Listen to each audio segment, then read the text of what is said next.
처벌하고 이게 국민의 삶에 아마 1%도 안 될 것 같은데요. 나머지 99%를 경험해보지 못하고 갑작스럽게 비대위원장이 돼서 민심을 얻겠다라는 것은 본인에게 상당히 버거운 일이었던 것 같다라는 좀 생각이 들고요. 예.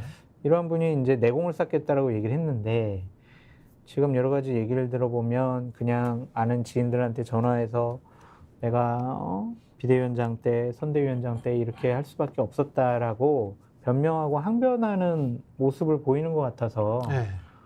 좀 뭐 몸이 안 좋으니까 뭐 지금은 치과할 수밖에 없지만 좀 여러 가지로 실망스러운 부분도 많이 있다. 근데 대통령은 왜 그렇게 화를 냈던 결정적인 계기, 그 두 사람이 갈등하게 된 결정적인 계기는 뭡니까? 김경률의 디올백 관련 발언이었습니까? 말이 왕뚜아네뜨였습니까? 아니면은 뭐 다른 게 더 있어요? 공천인 것 같아요. 공천 결국에는. 주기환? 아니 뭐 본인이 원하는 사람들을 좋은데 공천도 안 주고 예. 비례대표에 반영도 안 해준 부분에 대해서 상당히 좀 분노 게이지가 크지 않았느냐. 그 전까지만 해도 뭐 여러 가지 조율을 통해서 좀 일시적인 봉합을 계속 해 나갔는데 이제 공천 문제가 불거지고 나서 신문에 한 줄이 나왔죠. 예. 내가 너무 한동훈을 믿었어. 결정적으로 거기서 근데 이 판단은 사실은 한동훈이 주기한을 뭐 20 몇 번인가 이렇게 했죠. 네. 그렇다고 뭐 그 위에 있는 사람들이 그렇게 주기한보다 낫다라고 보기는 힘듭니다만은. 그러니까 자기가 쌈 싸 먹었다는 얘기 하는 거잖아요. 예. 한동훈이 쌈 싸 먹은 거 아니야 이런 얘기 하는 건데. 예. 일단 김규환 기자 얘기가 사실이에요?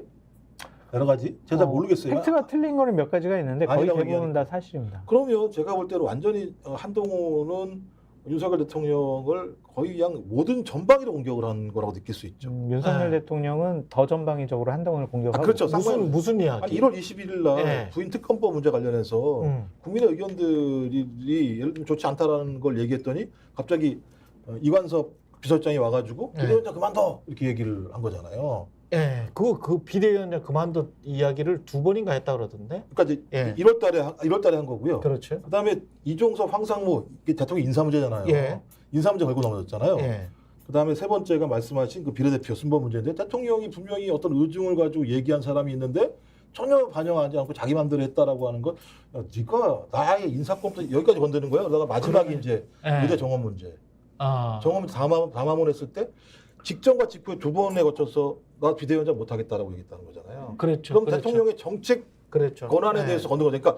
그러니까 대통령 부인, 그다음에 인사 문제, 그렇네. 그다음에 비례 순번 문제, 거기다가 자기 정책 문제까지 다 건든 거예요. 따지고 보면 대통령 입장에서는 이거 봐라, 내가 데려다가 올려놨더니 나한테 하는 짓이 기분 다 나빴겠다. 건드렸네라고 예. 얘기하는 거.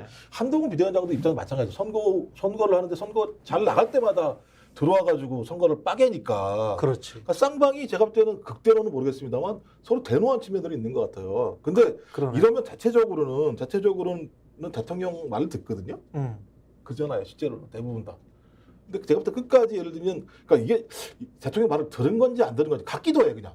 들은 것 같기도 하고, 안 들은 것 같기도 하고, 이런 상황을 애매한 상황으로 얘기하다가 이번에 밥 먹으러 오라 했는데 안 오겠다고 얘기하는 상황이니까 이 정도 상황이면 한동훈은 대통령과 계속 차별화하겠다라는 생각을 선거 패배 이후에 가진 게 아니라 저는 일관되게 1월 달부터 좀 생각을 해온 거 아닌가라고 지금에 와서 생각을 해보니까 들어갈 때부터 아니요 이 사건이 터지면서부터 예.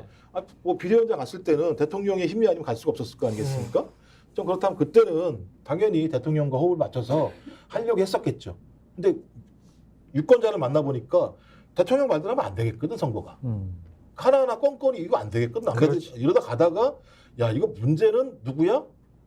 대통령이라고 하는 판단을 할 수밖에 없는 측면이 분명히 있는 거잖아요. 지금 국민의힘에 있는 당선자, 악선자들 같은 경우도 많은 부분들 총선 참패의 근본적인 원인은 대통령이 있다고 다 생각하는 거죠. 하지만 그걸 한동훈한테 넘기는 거겠죠. 안 그러면 대통령을 공격을 해야 되니까.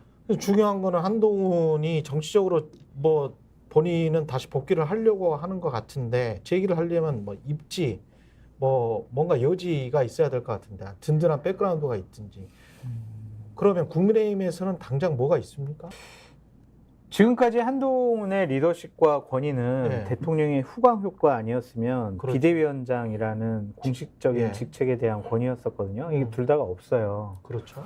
그러면 나머지 하나 한동훈이 다시 정치를 재개하는데 가장 기본적인 주춧돌은 국민의 지지일 수밖에 없어요. 그러니까 계속되는 한 달마다 여론조사에서 차기 대권주자, 지도자, 보수 우파 진영 누구 한동훈 이렇게 나오면 복귀할 수 있는 명분과 기반은 되겠죠. 근데 그것이 이제 수치가 떨어질 가능성도 이제 높고 그것이 없이 본인이 혼자 정치적으로 홀로서기를 무엇으로 해야 되느냐 이 부분이 상당히 골치 아플 것 같아요. 가령 검찰에서의 판이 한동훈이 워낙 친구가 없는 사람으로 유명하기 때문에 검찰에서의 판이 법무부 장관까지 하고 검사장 했기 때문에 야 제대로 수사를 하는 게 우리 검찰을 위해서도 지금 나은 시점이고 더 이상 기다리면 안 된다라고 그 전에 이제 판단했던 것으로 보여지는 김건희 특검 가기 전에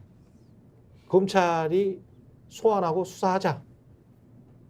뭐 그걸 미는 어떤 쪽 그거는 좀 현명한 방법은 좀 아닌 것 같습니다. 아닐 것 같아요.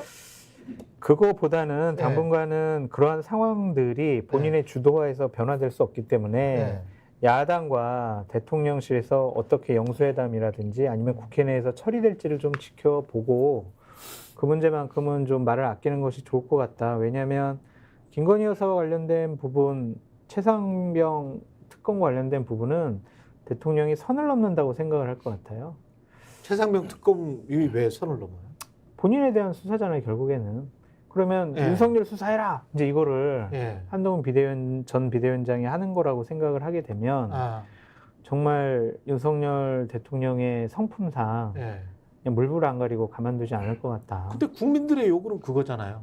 최상병 특검하고 김건희 수사해라라고. 아마 한동훈 전 비대위원장은 더 잘 알겠죠. 왜냐하면 박근혜 전 대통령을 날린 가장 중요한 뭐 사안 중에 하나가 직권남용이라고 하는 부분. 그렇죠. 근데 지금 이 건도 마찬가지입니다. 직권남용과 관련된 부분이 핵심적인 사안이잖아요. 따지고 보면 가장 위험한 사건이에요. 그렇죠. 그러니까 법적으로는 가장 위험한 사건. 그럼 이제 탄핵 사유가 될 수 있는 사안일 수밖에 없는 건데. 그렇습니다. 그것까지 만약에 한동훈 전 비대위원장이 건든다?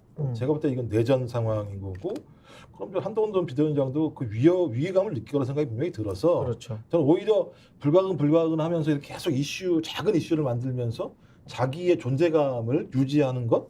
근데 보니까 이번에 그 폴리뉴스가 한국리서치랑 여론조사한 거 보니까 윤 대통령 국정 지지층, 뭐 지지층이 많지는 않습니다. 31%니까 74.5%, 보수층 57.7%, 한 당대표가 한동훈 당대표의 재등판하는데 찬성을 한다라는.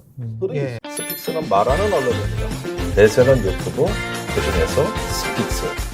좋아요, 댓글, 구독, 알림 설정. 여러분이 저희를 사랑해 주시고 우리가 여러분을 사랑하는 4가지 방법입니다.